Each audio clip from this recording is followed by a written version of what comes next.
What's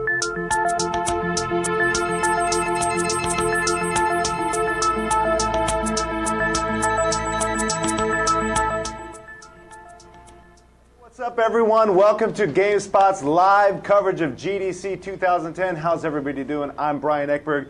A familiar face for God of War fans here on my right, but we'll get to him in just a second. I want to let you guys know that, as you know, Game Developers Conference is happening in San Francisco this week, and GameSpot's all over it. Last night, we had live coverage of the PlayStation Move unveiling. We were there to check out the motion control, have a great time with that. If you missed it, please check out GameSpot.com. We have as much coverage as you can possibly handle on the controllers, on all the news, and all the games that were there. We have hands-on reports for everything. Please check it out. We've got a full show today, including demos of, we've got the Magic Marker, we've got a whole bunch of true crime stuff, interviews, a whole bunch of stuff, but let's get to our first guest. It's Stig Asmussen from Sony, and we're talking about a game that pretty much everybody is psyched to play. It's God of War 3. Welcome to the show, man. Thanks a lot for having me here. It's always great when we get to, come on and show off our game. So yeah, and the games don't get much bigger than this. I have to ask a question before we dive into it, because we've got a really special section that we've never seen here on GameSpot before. But do you ever get tired of hearing the word epic used to describe your game? I know. How could you? I mean, it's the ultimate compliment, yeah. And we're just, anything that some people want to say is positive, we're happy to hear. Yeah, absolutely. Well, people have been saying a lot of positive things about God of War 3 last night. I know you guys had a launch event last night. So we've done stuff on this game with you guys before. We've seen the opening levels of the game, but we're about to see something that maybe a lot of fans haven't seen before yet. So can we just fire it up and dive in? I just entered into what we call Hades Palace. Okay. And Hades is having a little conversation with me right now. We can hear his voice. He's just kind of talking to me, but we can't see him. Doing a little taunting? He's taunting, yeah. He's kind of going over some of the litany of bad things that Kratos has done that's kind of pissed him off at this point. So you know we're in for something special between these two guys. It's the ultimate showdown. Absolutely. Should let you guys know while we're playing this that if you have questions, we're live, guys. So send us questions on the spot at GameSpot.com. Send us questions in the trivia module, the question module on the website. We'll try to get as many questions as answered. It's about to get pretty violent. Here we go. There he is. And he's trying to pull my soul out. No, not going to happen. That's one of his big moves. And one of the things that I use against this guy is the combat grapple. It's really effective. It's one of our new moves in God of War 3. And it's really effective against this guy. The other thing is I like to use the firebow against him, because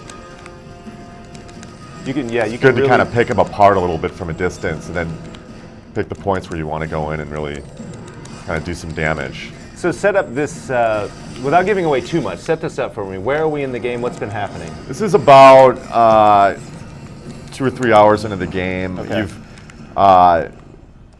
Game starts out in Mount Olympus. Through a series of events, you end up down in Hades. Okay. And Kratos is kind of whittled down.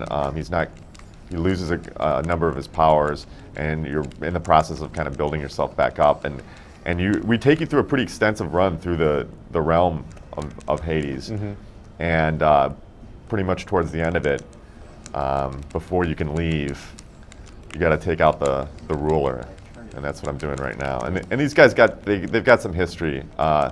One of the interesting things that we're doing with God of War 3 is that everybody knows that Kratos spent some time up in Olympus after God of War 1, and before God of War 2, before he was basically exiled. And we're explaining that there's actually these gods that he's taken out are actually kind of like peers to him, and they have history. And we kind of hint and suggested that some places in the story, and it's a fun thing that we were able to play with. So I ripped a piece of his flesh off here, and it kind of had a mind of its own. He tried to, kind of pull the flesh piece back to him. And this is what we call the Hellraiser move. Oh, yes, of course, chains.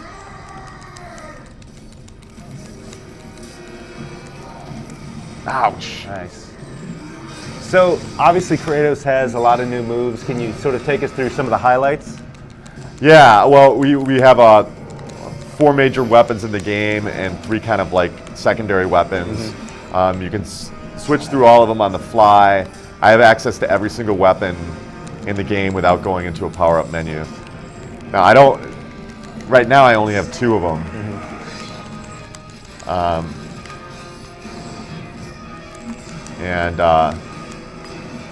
Like I said, one of the neat things about these new blades that I have, which are called the Exile blades, this guy might actually kill me. I'm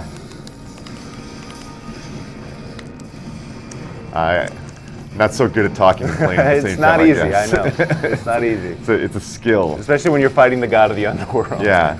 There's kind of a trick to do well against him, and if you're not paying attention, like me right now, you can find yourself in a situation where it's hard to stay alive. Which brings up a good question. How do you guys go about balancing difficulty in these games? You know, I think under normal mode, the player shouldn't feel. There we go. I think on a normal playthrough, it should be something that's not necessarily that taxing. You should be able to get through the game and have a certain degree of a challenge, that there's some satisfaction, but not the degree where you're basically getting very frustrated. Right. And we do that just by focus testing the game. We bring a lot of people in from the outside, and we look at the way that they're playing the game, and we look at the expression on their face, and our focus tests are very extensive, we have people dying 50 times in the same area before we push them forward, and a lot of times the focus testers will actually be like, they don't want, they want to keep on playing to get through the challenge to kind of prove that they can do it. Right. But that's really the best way for us, is just to get it in people's hands. And and I think we've done this for several games now. We have a pretty good feeling too of what it should be like. Shall we give it another go? Let's give it another go. Let's try it again. I know people want to see you victorious here. One of the questions I think a lot of people have about the God of War series is, it's over-the-top action, it's epic. We mentioned that at the beginning, but when you were going into this game, was there a worry that how do we top what we've done in the past?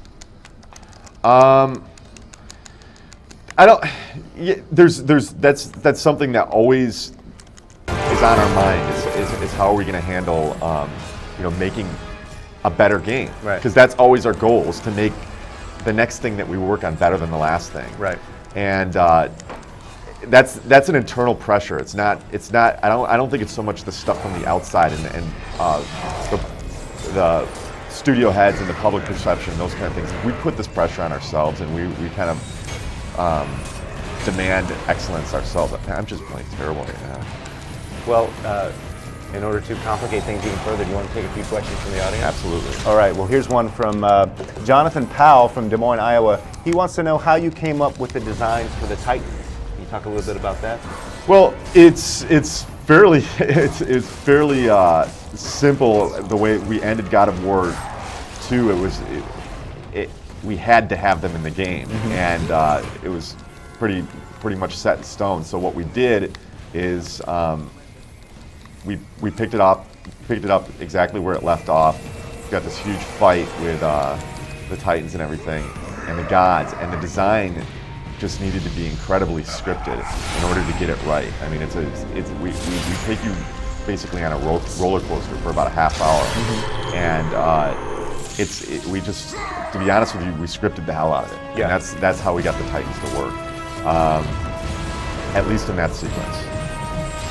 And lots of really incredible camera movement in that sequence. I can imagine you storyboarded the hell out of that. Yep, we storyboarded it. One thing that we did that was really important in that whole sequence is we got the whole thing working before we did any art, from a design standpoint, we got the whole thing working with very rudimentary kind of style art, and just really simple objects and everything, but we proved the whole thing, and then we started working on the art and just doing iteration after iteration. So it was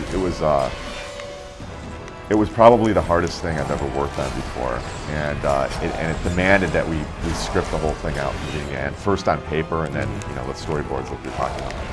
Joe Ward from Nottingham in the UK wants to know about how many hours will it take to complete God of War 3? It will take 10 to 12 hours, I imagine. I would imagine difficulty level plays a large role in that. Yeah. I am going to get crap from the team. I'm telling you guys, it's hard playing and talking if we could just let you just sit there and play, people might be perfectly happy. I say we give it one more go, though. Let's give it another shot. All right.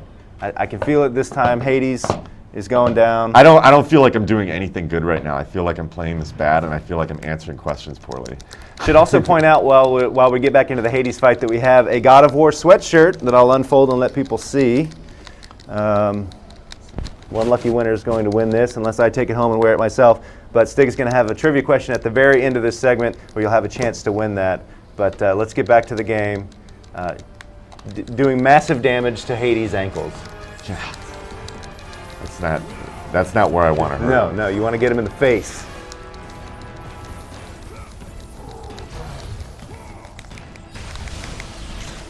Gosh. And he's throwing the shields at you. No, that's my magic. Oh, is it? Yeah, okay. it's called exile magic. It's basically like you summon up these exiled Spartan warriors. Yeah.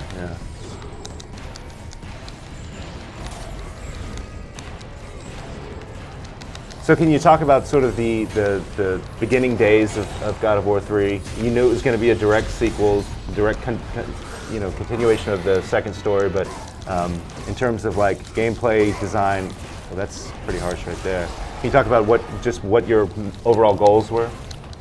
Yeah, I think there was a couple major pieces of criteria. First, you touched on one of them right there, is that we wanted to make sure that the story picked up right where it left off. The other thing is I wanted to make sure that we had all of our cutscenes.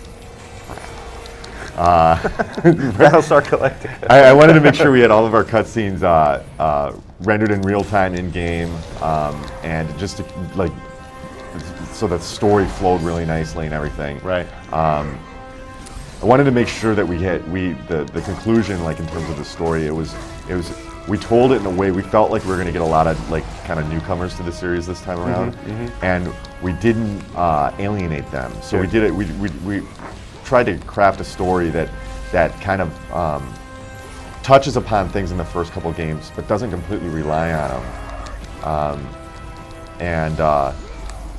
Oh, I did it. So those were kind of some of the major things. The other and then just more like kind of nuts and bolts things. We wanted to make sure that we came up with a weapon switching combat system that really encouraged the player to use the other weapons besides the blades. Right. We always felt like we had sweet weapons. It's just that maybe we weren't training good enough on them. They weren't accessible enough, and we wanted to really make sure that came through.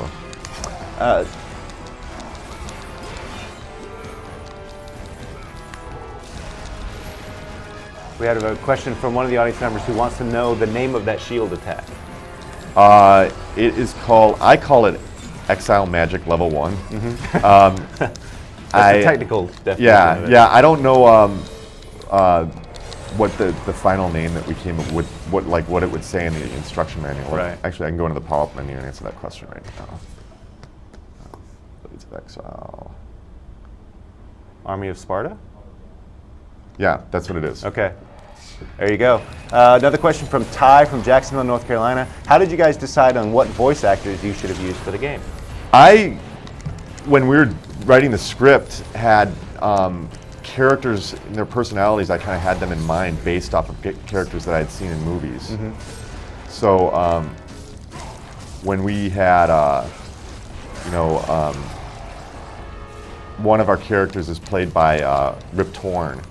And the reason why is because I saw Rip Torn when we were writing the script. I saw him as being that guy. Yeah. And he actually, in the game, looks a lot like Rip Torn, too. And it was just, I thought he was just perfect for the role. So, in general, that kind of stuff just comes through the writing, and you're kind of thinking out this character. And I tend to try to, relate with these things, maybe a character I saw in my childhood in a movie that I really dug, or you know, it's the easiast reference point for me. And it's nice to be able to get the actors you envision in your mind for these roles. That's what's awesome is, Yeah. is that we totally could, and they were a pleasure to work with. Well, we're getting towards the end of our segment here. It looks like you're doing pretty well against Hades. So why don't we ask the trivia question again for this God of War sweatshirt that we're going to be giving away? Let's have the trivia question. The trivia question is, what city was under siege at the beginning of the PSP God of War game, Chains of Olympus? All right, if you think you know the answer to that question, send us an email at onthespot@gamespot.com or use the trivia module on the On The Spot page. Send us the answer, and one of you lucky people will have a chance to win this awesome God of War hoodie sweatshirt. Looks like we're not going to get to the end, but I have to say you availed yourself in the end because you made it further than you did in the first 2 tries at least. Yeah, it's a pretty long boss battle. Absolutely, as they should be. And God of War 3 is coming out next Tuesday, March 16th, correct? Yep. All right, well, Stig, thank you so much for being here. We appreciate it. It's awesome. Awesome. And enjoy the rest of GDC week. Cool. All right, Thanks. guys. Now, most of you guys have 1 or 2 computer monitors, but our hardware editor has managed to hook up 6 with a single video card. He's playing games on a 6-monitor setup. I don't know how it works. That's why he's the hardware editor. Let's check it out. Sarju Shah, take it away. All right, folks, Chris Waters here on location in the GameSpot hardware den with Sarju Shah, the master of this layer. I got a little Yeah, it's a distracted layer, there at the really. beginning. It's not really a den. Okay, we'll go with I was layer. talking. You're the layer's Talking and I master. was being talked to. Solitude. And you've got a wall of monitors here that all seem to be like collaborating to display one image. Yes. How is this possible? This is made possible by the ATI Radeon HD 5870 Ifinity Edition. We're probably about a couple of weeks from actual debut, Okay. so the drivers at the moment are fairly beta, but I'm guessing ATI and AMD will have released something that's very testable by the time we get there. Mm-hmm. But at the moment, you get some pretty amazing visuals going on. Like, we got Dirt 2 going on here, and once you load it up, and the racing is just ridiculous. I would Yeah. love to see that. This is, yeah. Now, so we've got our 6 monitors here, and as you can tell, they're all they got the bezel around. So, you know, you look at it at first glance, and their screen's divided. Yeah.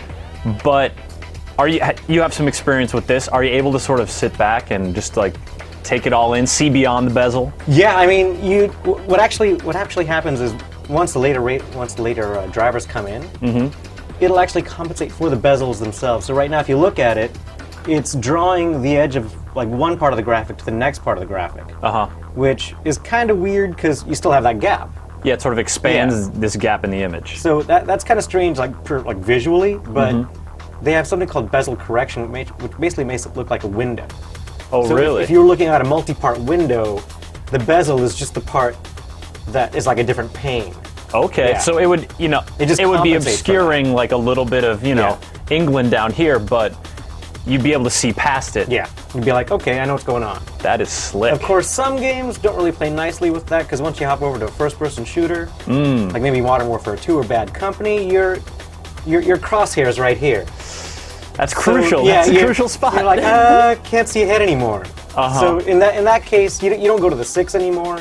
You drop down to a gigantic 3, which definitely not bad. Still pretty formidable. Yeah. And once again, you're not limited to that either because this is the way we set it up right now. Okay. So you could actually go to 5 around if you wanted to. So just Yeah. a big panorama, and So that's something that maybe would be suited for what, like a flight sim or something like that? Flight sim, even first-person shooter, because your frame of reference, your FOV just gets enormous. Opens way up. Yeah, so you have 2 on either side, 1 main, and Nice. you just have enormous peripheral vision at that point. So the guy coming to stab you in the side of the head, you might Yep. catch him. You would get.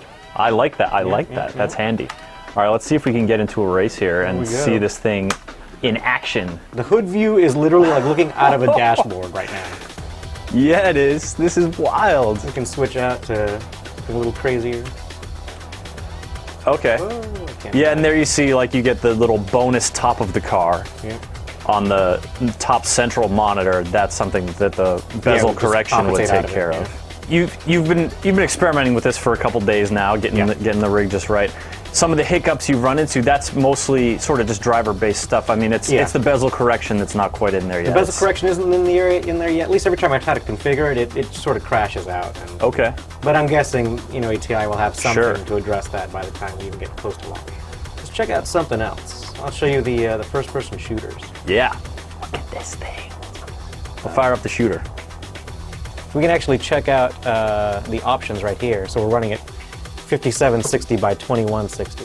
Yowza. Yeah. And mind you, we're also running with everything enabled. I mean, Call of Duty isn't really a super taxing game, but once you start adding this many pixels with 4x AA and everything else on, that's it. Yeah. You're making it work. It's pretty stunning. First-person shooter is not really its forte on the 6. Yeah. So what would be? I think the 3 would be better because then you're not dividing the vertically. Yeah. You can also, I mean, instead of like this is a 6 here, but you could also get like 330s and position them vertically. Oh right. Which would be pretty ridiculous. Like that. Then you got something going on. Now do you have any? Give us a rough estimate. 3 30-inch monitors versus just one massive one. Like how are you really getting? That's the thing there. It's like would I rather just have one 60-inch panel? I mean, you're not getting the resolution, but it's one uninterrupted image. Yeah. It's sort of, it's a matter of oh my goodness. Boom. Yeah. And smooth as can be, really. Yeah. And looking sharp. And kind of weird here, but Yeah. You just sort of. He's crawling towards me. You know where the reticle's going to be. Yeah. Just right where that little Dell thing is, almost. Maybe a little below. Yeah. Just it's a new learning curve, really. Yeah. Once you get adjusted, you'll be fine. All right, Sarge, thanks so much for showing off this sweet ATI setup, this work in progress. It's looking real sharp. So can you give us a preview? We talked about price. Do you know like a release date range? We talking a couple weeks, a couple months? Basically a couple of weeks. I mean, we're a month at the outer limit. Yeah. Fantastic. Then we can actually really see what this thing can do. Well, we'll be looking forward to paying you another visit when that month comes up. Oh, yes. All right. Back to the show, folks. Well, there you go. There's your look at an awesome 6-monitor setup. I like to believe that in the future we'll all have 6-monitor setups or be able to afford 6-monitor setups. Anyway, guys, we've got a whole bunch of show left today, but let's talk about what's happening tonight. The GDC Awards are happening, and GameSpot will be there live covering it. So if you want to check out the IGF Awards and the GDC, the Game Developers' Choice Awards, that starts at 6:30, not long after this broadcast ends. So make sure you tune in for that. Right now, guys, we're going to go, our man Sean McInnes just checked out Activision is sort of reimagining the true crime series, and our man Sean McInnes has an interview with the guys at United Front behind the game. Let's check that out right now. Hey everybody, Sean McInnes here in San Francisco for the opening day of GDC 2010. I'm currently joined by Steven Vandermest from United Front Games, who's working on True Crime. Steven, True Crime is sort of an open-world action game, which is, safe to say that's a fairly popular genre. So how are you guys going about putting your own unique stamp on this game? Well, I think we've obviously thought long and hard about how we were going to do this. As you said, it's an incredibly competitive genre, and a lot of great games that have sold a lot of units out there. So we wanted to do something. Really, for us, I think, started out with number one, going someplace where no game had gone before. So Hong Kong is the setting for the new True Crime. So this will be the first open world game that we know of anyway that's going to be set in an Asian city. So we're really excited about that.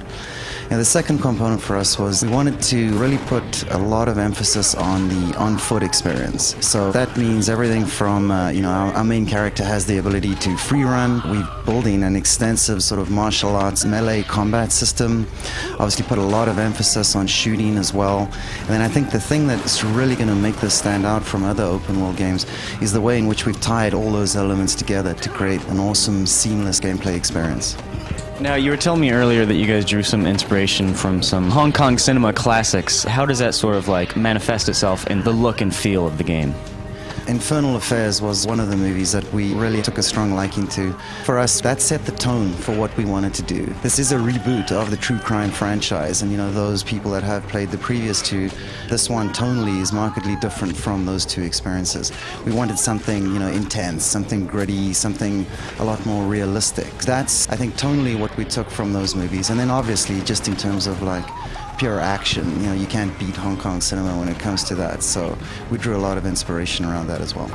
Now, during that demo, I have to say the thing that impressed me the most was the melee combat system. Very slick, very stylish. Can you describe how yours is different from other action games out there? The biggest thing about it is it's a very contextual-based system, so depending on what the enemy is doing, like there's timing windows available to you, opportunities to do counters. There's a lot of stuff in the environment that you can interact with. So for example, you saw like the fridge or you saw the electric panel. If those things are, you know, somewhere around in the environment, you position yourself appropriately, hit the right button, and, you know, you get a great result. So we've gone for something that is easy to use, but there is a lot of depth there. There is a full sort of offense and defense, and you have to know your way around the combat to be able to pull it off effectively. But there's a lot of great over-the-top action moves incorporated into it that you can pull off with ease.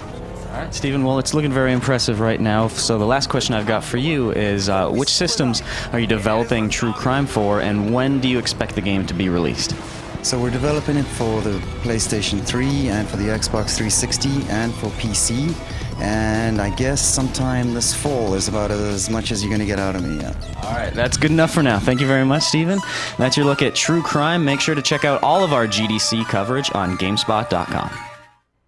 All right, there's your look at True Crime. Thanks for that, Sean. A little bit later in the show, we're going to have Max and the Magic Marker. We're going to have a live demo of that, so please send your questions in on the spot at GameSpot.com or use the trivia module if you want to know more about that game. The guys from Press Play are going to be here to answer your questions. Right now, we've got Kevin Van Ord here, and we're going to talk a little Final Fantasy 13 because Final Fantasy 13, it's a big game. It's worth talking about. Sure is. So you reviewed the game. Where do we start on a game this huge? You start with story, which Right. is always a good place to start with a Final Fantasy game. Okay, so huge epic story. I just started it last night, so without spoiling it, what can you tell us about the story in Final Fantasy 13? Well, the most important part, of course, is kind of the six characters that you travel through the story with. You've got Lightning, who is a great, strong female, protagonist. Mm-hmm. You've got Hope, who kind of fulfills the role of spiky-haired teenager. Yes. You've got Vanille. The less said about her, the better. Okay. She's not the most endearing person. You've got Saj, who has a big afro, and a chocobo chick that lives in there. Right. And you got somebody like Fang. You've got Snow, and all together these folks all take kind of a trip through this this interesting world where these big beings called Fall Sea kind of rule over the land. It's a huge game. I got my first glimpse of the combat system last night, and I think I overheard you saying today that you can auto battle, but there's a lot of depth to this combat system. Is that a fair way to put it? Yeah, it takes a while to get there. I mean, if you're starting right now, you've got quite a few hours before it starts to come into its own. It really releases its pleasures really gradually. Okay. So you just got to give it some time. That's all. And last question: character progression pretty good? It's okay. Yeah. It's kind of linear. So once you get to a certain point, the leveling up, it just kind of, it's very linear on its own. So not a whole lot of room to maneuver in there.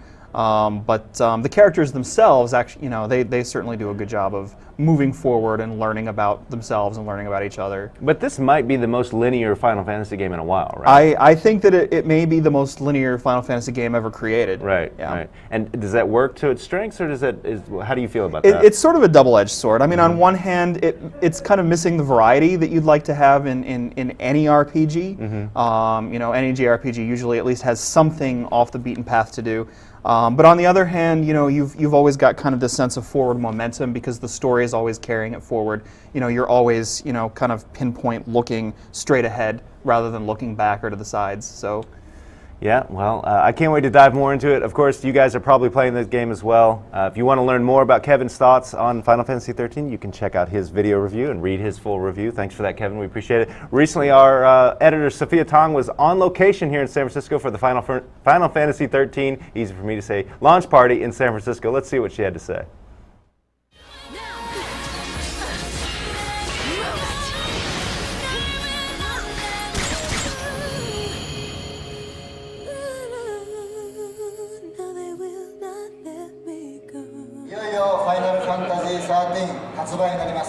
So we're launching finally the Final Fantasy 13.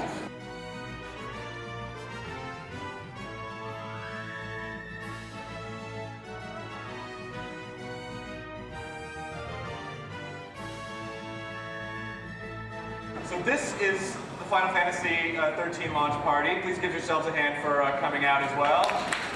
皆様方と一緒にファイナルファンタジー13をクリアして世界を救うことだそうです。And I think my mission is to, along with you, to clear the Final Fantasy 13 and save the world.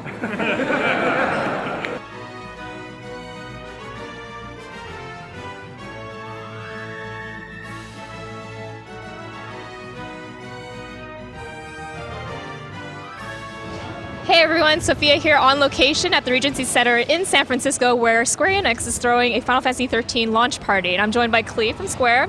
Hi Klee, how's it going? Very good. Alright, so what's happening here today? This is, of course, it's a launch party for Final Fantasy 13. We're showing a lot of cool stuff. The developers are here. So we have Motomu Toriyama, he's the director for Final Fantasy 13, and also Yuji Abe, and he's the battle director for Final Fantasy 13. So they're here to celebrate the launch of Final Fantasy 13 in North America. Great, so fans are obviously welcome to come in and kind of mingle and play the game as well? Yes. We have game stations set up for both Xbox 360 and also PS3. I heard there are also voice actors. Who's here? The voice actors for Snow and Lightning, they're here. Other than the game, what else are you guys showing off today? Is it a new trailer? Anything exciting? We do have a new trailer. It's actually a 3D trailer that's being played in Japan. So fans here is able to watch it for the first time in North America.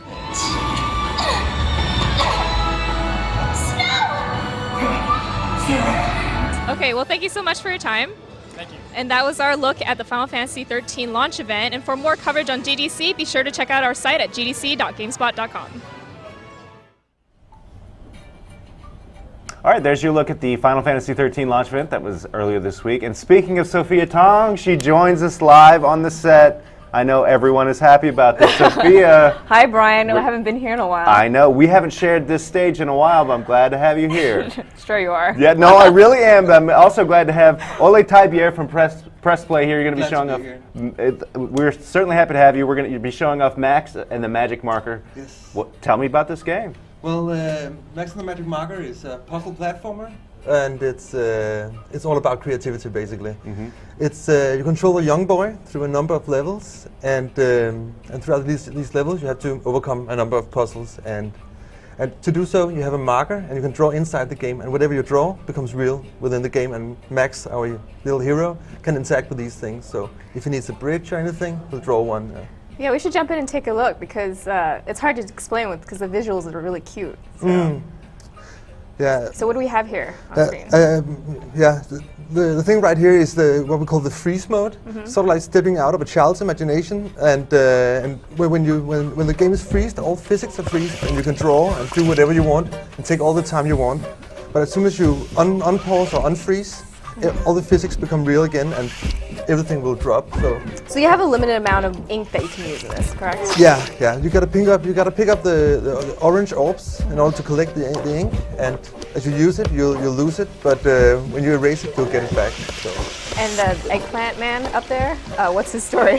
He's the main enemy. The story is that this boy Max, he got a magic marker, and the first thing he drew was a monster, and the monster became real, and that was a big problem for him because now he's running through all his drawings. Oh, there's all these other little eggplant guys or jellyfish. These are the little helpers of the bad guy. They're scattered around the levels, and Max will die if he hits them, but he'll wake up again. Don't worry.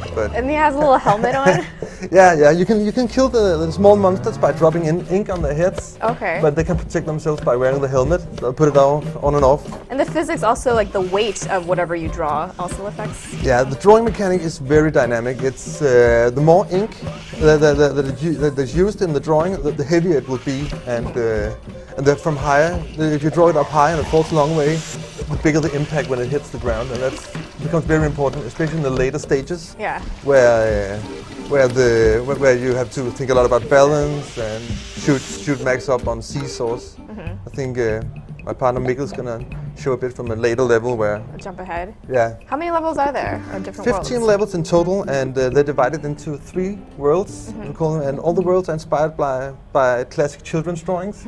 Yes, you could tell. Yeah, the first one was classic with a house and a fence and stuff like that. This one is a pirate world. And actually, when we made this world, we had a class of 2nd graders come by our small studio in Copenhagen, Denmark, where we work out of, and they drew a bunch of really, really cool drawings of pirates and pirate worlds with whatever's in there. So the things you see here, actually, what the kids drew, and it was a great inspiration for developing the It's game. like outsourcing labor to 2nd graders. Exactly, very clever for a small cute. studio. You got to do what you got to do. Hey, it works. It's got a great art style. Yeah, and as you can see, all art is sort of made double because it all changes to doodle graphic when the game is frozen. And you're also using the marker to kind of interact with other moving objects in the scene as well, because I noticed that you have it on a hook and. Yeah. The way to think of the lead is to think of the ink is to think of it like lead. When you draw it, it becomes really rigid and strong, and will drop to the ground. Okay. And but you can draw something to stand on there, or you can draw a hook that will hold on to another hook, and that's sort of how the level progresses. Because in the beginning, it's fairly easy. You get to know the mechanic, you play around with it. But in the later level, the puzzles become really hard and A little more complicated. definitely, yeah. Do you have like a pretty in-depth tutorial explaining how all this works? Yeah, in the beginning we sort of run through the basics of the controls and how it works and the basic concepts of yeah. You can also go that way. Or the basic concepts of what you should be aware of and what's dangerous to you and stuff like that. But the whole premise of the game is that we want people to explore and experiment as much as possible. So there's not really a limited number of lives. It's just a matter of trial and error. And there's multiple solutions to every puzzle. Exactly. What we've seen a number of times is that people actually want to go back to some of the earlier levels, and because they come up with a solution, I wonder if that's going to work inside the game, and that's really a pretty great pleasure for us to see that. Forgive me if it was already asked, but you only have a certain amount of ink in the pen, though, right? Yeah. But you get it back if you erase it. Okay. Oh, I see. And every time you run past the checkpoint, the monster, the bad guy, will come and steal it. Really So annoying. you don't want to have too much ink, or else it might be too easy to use. Exactly. It's a way for us to balance the game as good as possible. And maybe we should show something from the later levels. Yeah. Now we're jumping to what we call the robot factory. Also a classic thing, at least for me. When I was a kid, I used to love drawing robots. And robots and pirates. This game has everything. Exactly. Yeah, that's all you need. Yeah. And the thing is going to show now was actually inspired by my 6-year-old nephew, who drew me a drawing of a really cool robot, but it was really doodly. But then I talked to him about this drawing, and it just became clear that in his head it was just 100% alive, this thing. Oh yeah. And that's what we try to convey with the freeze mode and the jumping in and out of imagination here. He's trying to avoid the green toxic. Yeah, if he falls, he's gonna die. the black thing underneath the marshmallow there. Oh, the black orb? Yeah, that's what we call the secrets. On all the levels, there are a number of these black orbs hidden. They can either be hidden just in a difficult place to get, like right here, or they can be like a payoff from interacting with something special, like you can drop something really heavy on a soda machine and what comes out is a black orb, or you can stuff like that will like encourage the players to explore the game as much as possible. All right, great. All right, well, I think the last question everybody has is when will we all be playing the game? Actually, you can play it already now. It just came out on WiiWare this Monday. Okay. It's got 1,000 Wii points on WiiWare, and you can buy it through our website for PC and Mac, maxandthemagicmarker.com. All right. And yeah, you should do so. Great. Yeah, absolutely. All right, well, thank you for being here. We appreciate that, Ole. And yeah, Max and the Magic Marker, there you go. Now, guys, earlier in the week, I was at the EA Sports season opener with a whole bunch of sports games that's coming out in 2010. The season opener, golf games, soccer games, all sorts of good stuff. We were there to cover it all, so check it out, the EA Sports season opener.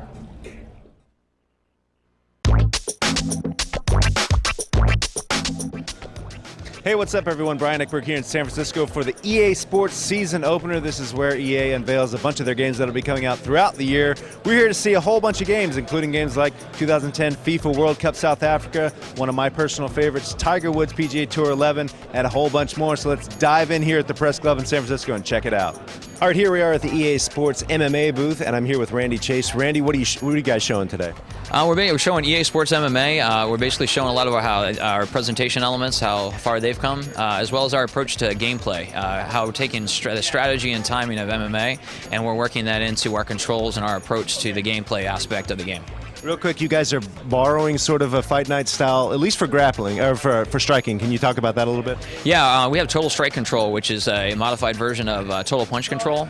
So you use the right analog stick for all your punches, elbows, kicks, whether you're on the ground, in the clinch, or standing. We also have button controls, though, for those that favor that rather than the right stick. But yeah, we have Total Strike Control in the game. The question everybody wants to know is, when is EA Sports MMA coming out? Late 2010. Late 2010, EA Sports MMA. Our coverage of EA Sports season opener continues. Here we are, we're checking out the World Cup game, EA Sports 2010 World Cup South Africa with Tristan Jackson from EA Sports.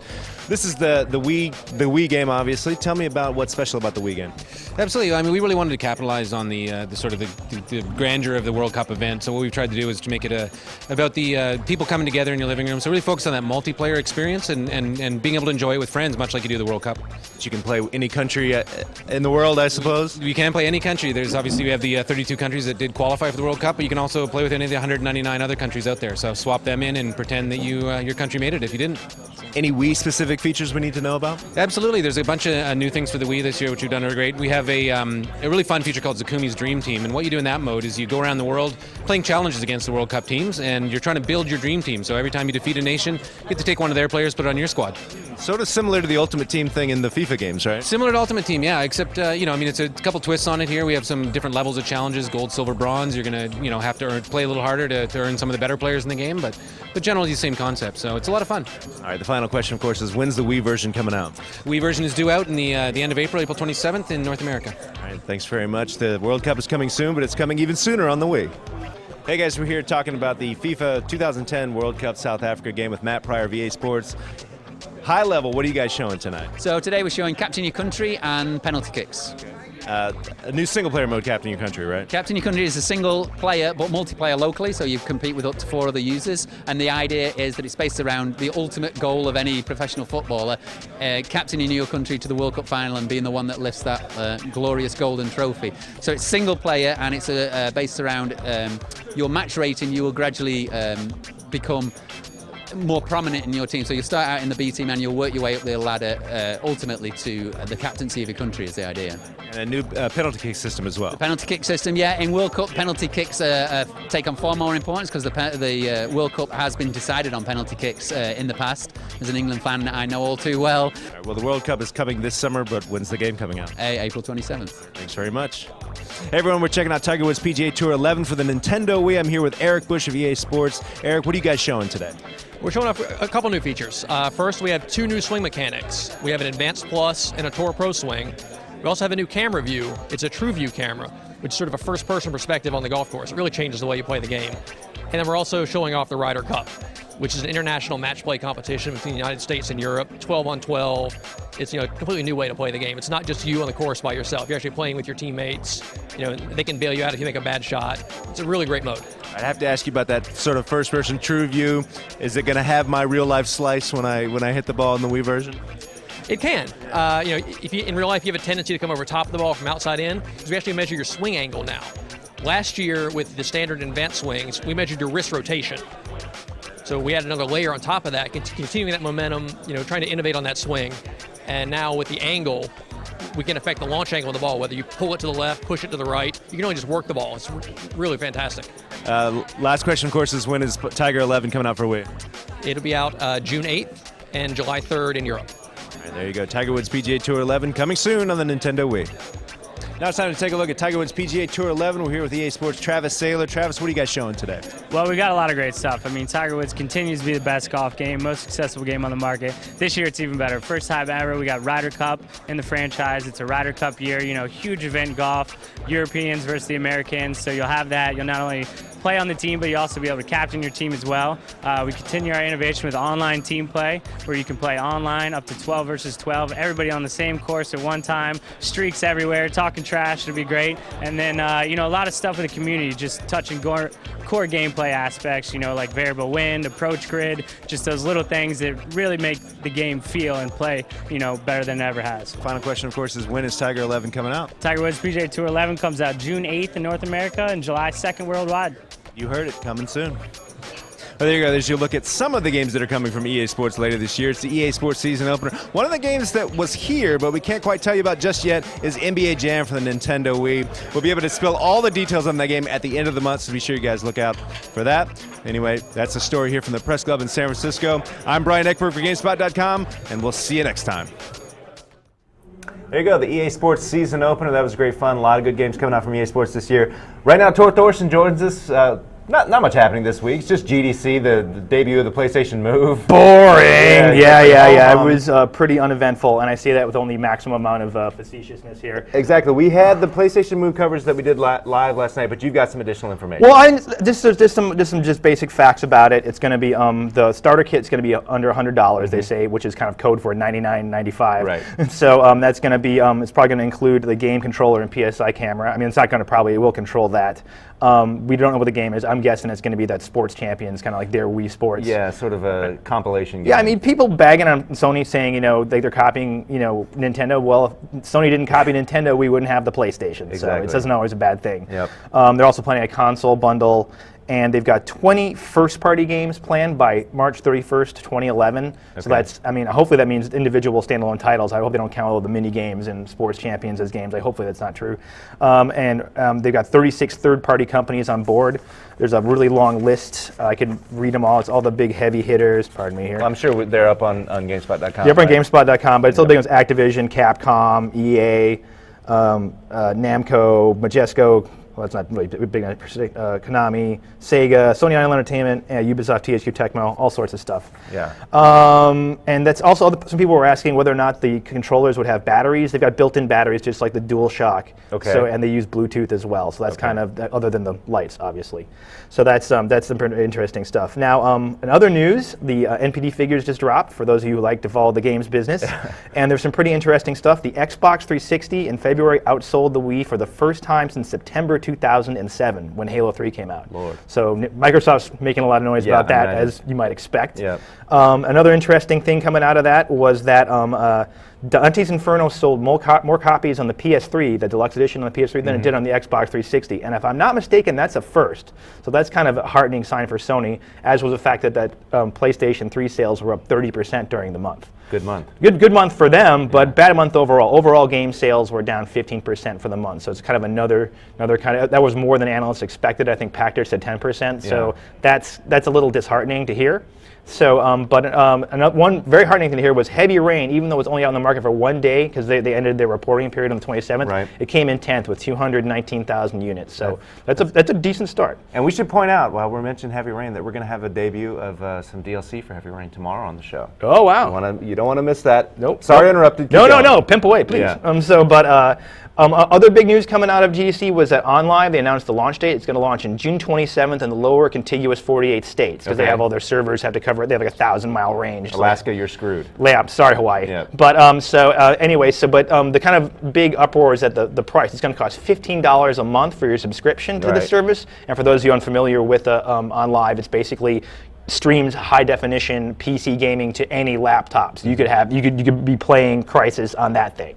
You know, this tiny little netbook. That's the theory, anyway. Is it the 17th or the 27th? The 17th. The 17th. Okay. The 17th. Just clear that up. Did I say 27th? So 17th, everyone. So anyway, it's going to debut on the PC and Mac. Okay.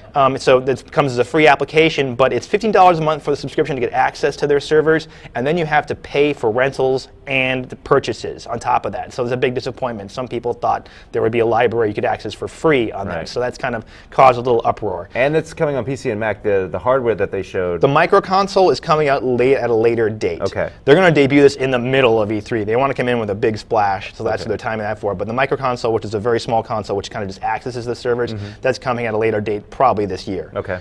Other than that, you know, being GDC, there's other news going on during GDC. So Dragon Age 2 apparently is coming out February 1st. What? Yeah, I know, it's kind of crazy. They announced there was a Dragon Age product coming the first quarter of February 2011, and now apparently inside the retail packaging for Dragon Age Awakening, there's a little flyer which shows like a picture of a dragon not showing the one wing from the side, but two wings, and then it says February 1st, 2011. So this ain't no DLC.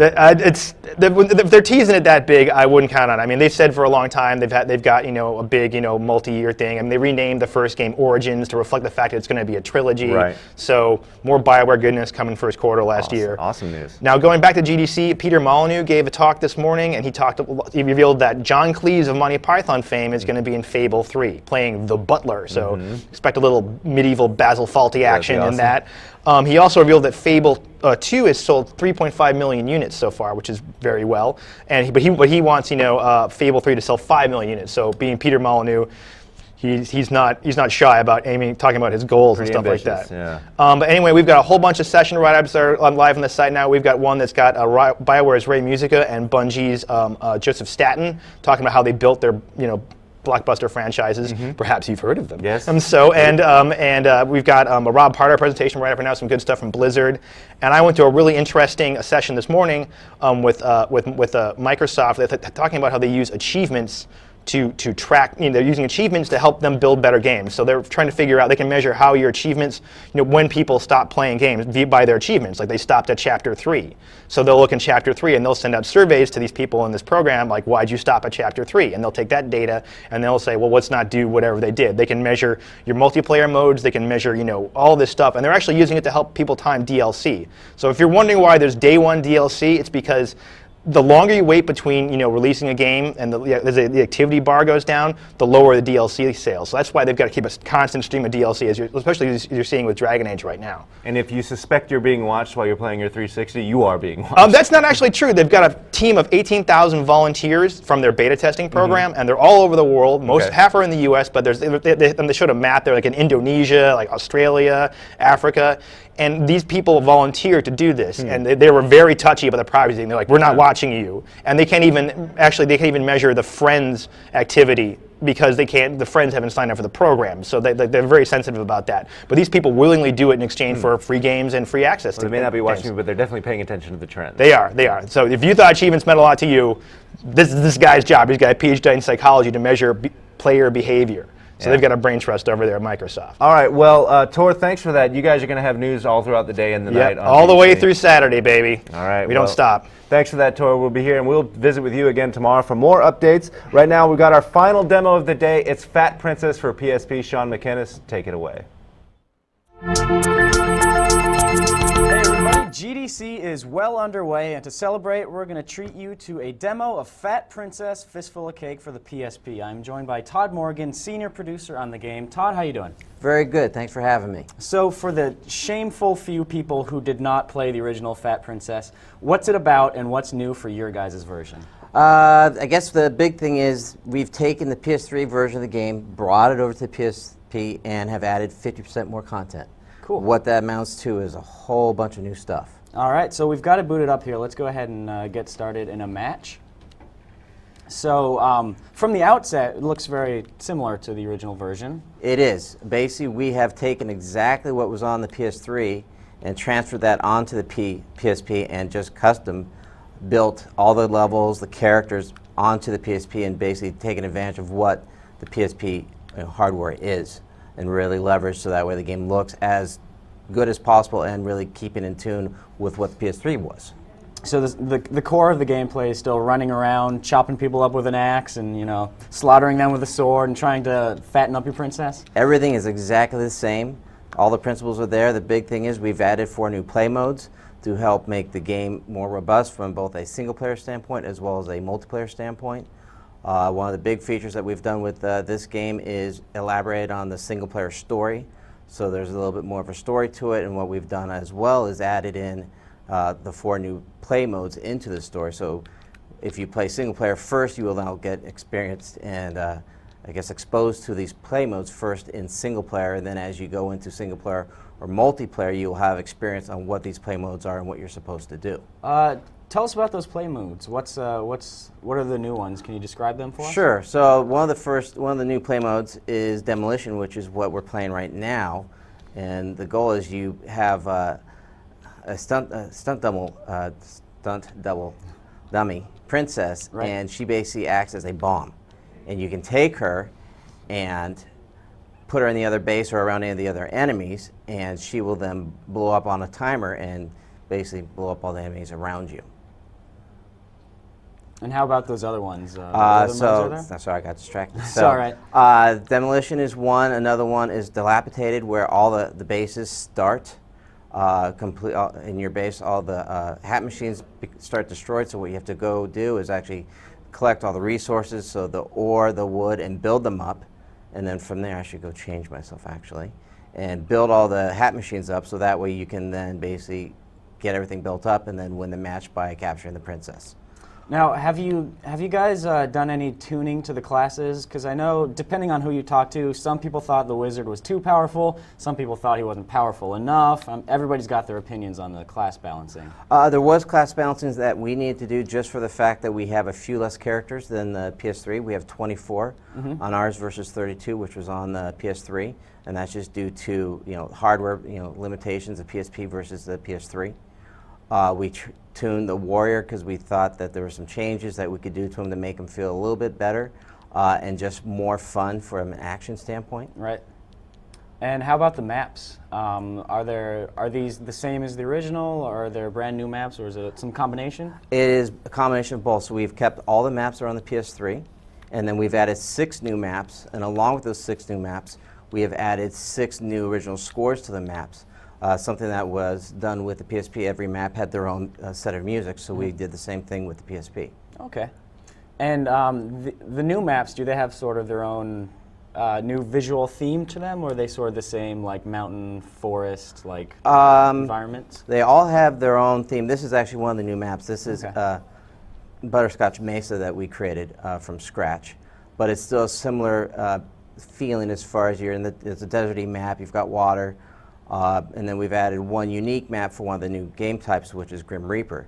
And that's basically a small little arena map where you have a Grim Reaper that you get to turn into, and the goal is to basically kill as many of the opposing players before they can kill you. All right, cool. I'm a huge fan of the original Fat Princess. Looking forward to this one. Before I let you go, when is it going to be out in stores? When is it going to be out in stores? That is something that I'm not sure of. That is something that Sony can better answer than myself. Sometime in the near to distant future. In the very near future, we have gone gold. All right. So it's a matter of when it's actually going to make it out. All right, cool. Well, we'll be looking forward to it no matter what the release date is. Thanks a lot, Todd. Great, thank you. All right, so that's your look at Fat Princess Fistful of Cake for the PSP. On with the rest of our GDC coverage. There you go. There's your look at Fat Princess for PSP. Thanks for that, Sean. We're about done with this show. We got Giancarlo Veronini here joining me on the set. You were at GDC today, and you saw a game you saw not long ago, right? You saw Metroid. Yeah, I saw Metroid Other M. It was the same demo that they had at the Nintendo Media Summit. Also had a chance to interview Mr. Sakamoto, who is considered to be the father of the Metroid series, and talk to him a little bit about what he was trying to do with the game and how his collaboration with Team Ninja worked. And you talk a lot of trash and just totally, Well, it's interesting because it sounded like he had a really clear vision of what he wanted to do with this game originally, and then Team Ninja came to him and said, we have a few ideas we want to implement. Come check them out. If you like them, let's do it. And that's exactly what happened. So, but his main thing was he wanted to play it on just a single Wii remote, and so that's what we're getting. Yeah, well, there you go. And we should also point out that you put up a Splinter Cell Conviction preview today, sort of a screenshot preview, but you recently saw that game, right? Yeah, so we just saw the game. We got a build of it in the office, got a chance to try out some of the multiplayer modes where you can play cooperatively or against each other. There's also little pieces of the single player mode in there where Sam Fisher is really just as brutal as ever. Right. But yeah, so this preview is kind of designed to kind of break down what's in that build and sort of give an overview of the multiplayer modes. And just kind of let players know that there's different aspects to it, especially the split screen, which a lot of people commenting on the preview were surprised to find out about. Cool. Well, that preview is pretty cool because it's breaking it down screenshot by screenshot. So you don't want to miss that Splinter Cell Conviction preview up on the site right now. Got plans for GDC tomorrow? Gonna hit the show floor. All right, show floor for Giancarlo, and we will be hitting the show floor tonight for the GDC Awards. Those will be live. You'll have the IGF Awards and the GDC Game Developers Choice Awards. Those will be live, so that'll be happening at about 6:30 tonight. And then tomorrow we'll be back for another live show here at GameSpot. Let me give you a rundown of some of the things what to expect.